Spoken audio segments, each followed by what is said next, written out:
সন্ধেবেলা মুড়ির সাথে তেলে ভাজা মানেই কিন্তু আমাদের মনে পড়ে দোকানের কেনা ডালের ফুলুরির কথা। কিন্তু এখন আমার রান্নাঘরে শিখতে চলেছি মাছের ফুলুরি কী করে বানাতে হয়। শেখাতে আমার সাথে উপস্থিত আছেন শেফ রঙ্গন নিয়োগী। নমস্কার রঙ্গনদা। নমস্কার। এই মাছের ফুলুরি তৈরি করতে আমাদের কি কি উপকরণ হাতের কাছে রাখতে হবে? সেদ্ধ করা মাছ, ভেটকি মাছ রয়েছে এখানে। আমরা ইচ্ছে করলে কাতলা মাছ ইউজ করতে পারি, মানে সুইট ওয়াটার ফিশ। এখানে আলু ভাজা, সেদ্ধ আলু, পেঁয়াজ বাটা, চিনি, লঙ্কা গুঁড়ো, ধনেপাতা, রসুন বাটা, পাতিলেবু, বেসন, নুন, ময়দা, আর গার্নিশ করার জন্য একটু ধনেপাতা আর একটু টমেটো রেখেছি, আর সাদা তেল। প্রথমে একটা বোল দাও। আমি মাছটা এর মধ্যে নিয়ে নেবো, সেদ্ধ করা মাছ, তার সঙ্গে সেদ্ধ করা আলু খানিকটা, এতটা লাগবে না। এবার আমি এতে পেঁয়াজ বাটা 1 চামচ, পেঁয়াজ বাটা, রসুন 1/2 চামচ,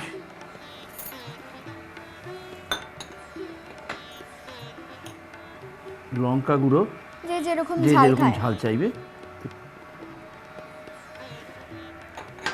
চিনি অল্প একটু, ধনে পাতা খানিকটা, নুন দিয়ে দাও,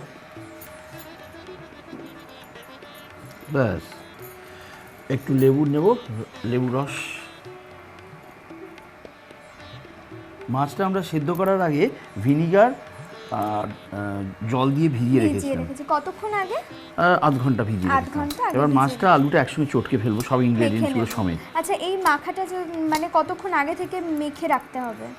এটা মেখে আগে থেকে খুব একটা রাখার প্রয়োজন নেই। জয়িতা, তুমি আমাকে একটা প্লেট দাও, যার মধ্যে এই ময়দাটাকে স্প্রেড করে দাও।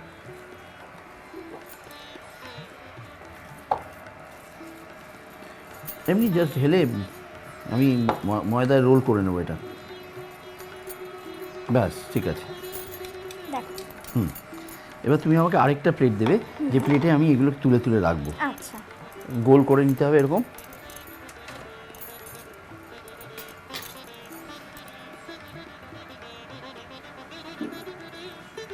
ময়দা তো আর লাগছে না? ময়দাটা আর লাগছে না। একটু চেপে চেপে করতে হবে যাতে খুলে না যায়। এটা মাখিয়ে নিতে হবে ময়দার সাথে। এই জাস্ট এরকম করে একটু জাস্ট হালকা করে রোল করে নিতে হবে ময়দায়। আচ্ছা,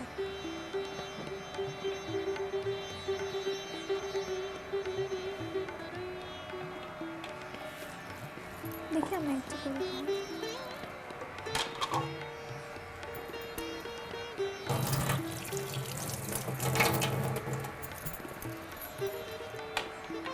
মোটামুটি মন্ড আমাদের তৈরি হয়ে গেছে। এবার আমি হাতটা ধুয়ে নিয়ে এটা সরিয়ে দাও ময়দাটা। এবার যেটা করতে হবে, আরেকটা বাটি নিয়ে নিলাম, এর মধ্যে আমাদের বেসনটা গুলে নিতে হবে। কতটা পরিমাণ বেসন আছে? এইগুলো গোলার মতো। আমি একটা হুইস্ক নিয়ে নিই। তুমি এতে জল দাও, একটু সামান্য চিনি, একটু নুন দিয়ে দেবো, তাহলে বেসনটা কাঁচা টেস্ট থাকবে। আচ্ছা, অল্প একটু জল দাও, ব্যাস। জল দিয়ে গুলে ফেলতে হবে। তুমি একটু তেল চাপিয়ে দাও কড়াইয়ে, ডিপ ফ্রাই হবে। আচ্ছা, অনেকটা তেল লাগবে। আমরা একটু লঙ্কার গুঁড়ো এর মধ্যে অল্প দিয়ে দিতে পারি, অল্প পরিমাণ লঙ্কার গুঁড়ো। হ্যাঁ,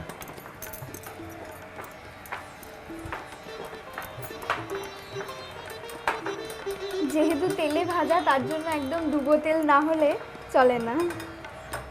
বেসনটাকে ভালো করে বিট করে নিতে হবে, একটু এয়ার ইনকর্পোরেট করে নিতে হবে যাতে জিনিসটা ফ্লাফি হয়। ঠিক এইভাবে বিট করতে হবে, তাতে আমি যে এইভাবে টানছি হাওয়াটা ঢুকে যাচ্ছে এর মধ্যে। এই দেখো কীরকম বাবলস দেখা যাচ্ছে। আমরা মেয়োনিজ বানাবার সময় এরকম বিট করি, এয়ার ইনকর্পোরেট করিয়ে নিই। হয়ে গেছে এটা। তেলটা আরেকটু হবে, আরেকটু গরম হবে।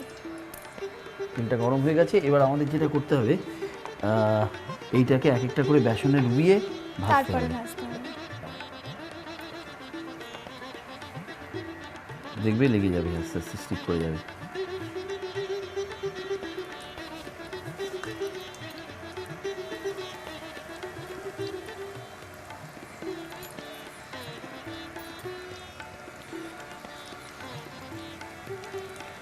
এটা হতে হতে আমি হাতটা ধুয়ে নিই। তেলটাকে এরকম খেলিয়ে দিতে হবে যাতে ওপরটাও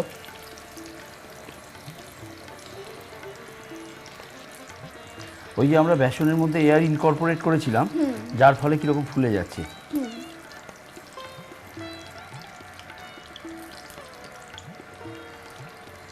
এটা এবার আমরা তুলে নেব, তুলে নিয়ে সেকেন্ড টাইম আঁচ বাড়িয়ে আবার ভাজবো। এতে একটু বেশি, এটা দমে ভাজা বলে। আচ্ছা, অল্প আছে দমে ভাজলাম, এবার ডিপ ফ্রাই করবো হাই ফ্লেমে। হাই ফ্লেমে।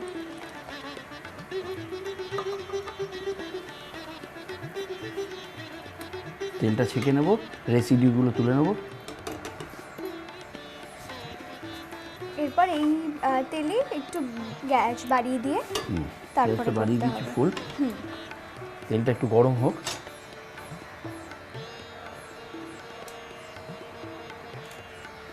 তেলটা গরম হয়ে গেছে, এবার আমরা এগুলোকে আবার ছেড়ে দেবো।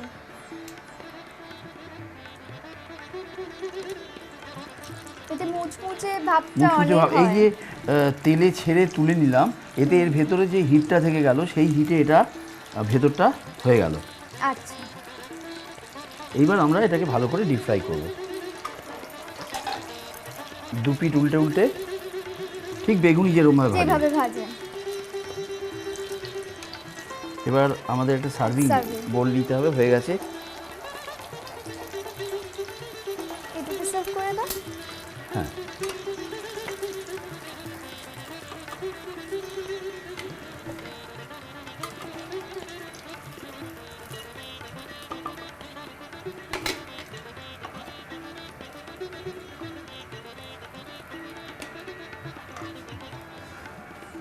একটু গার্নিশ করে দিই।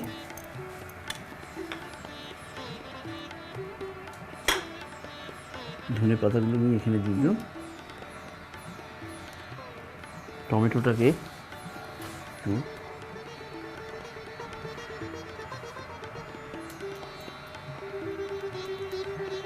সুন্দর করে একটু পরিবেশন করার জন্য এটা দেওয়া যেতেই পারে।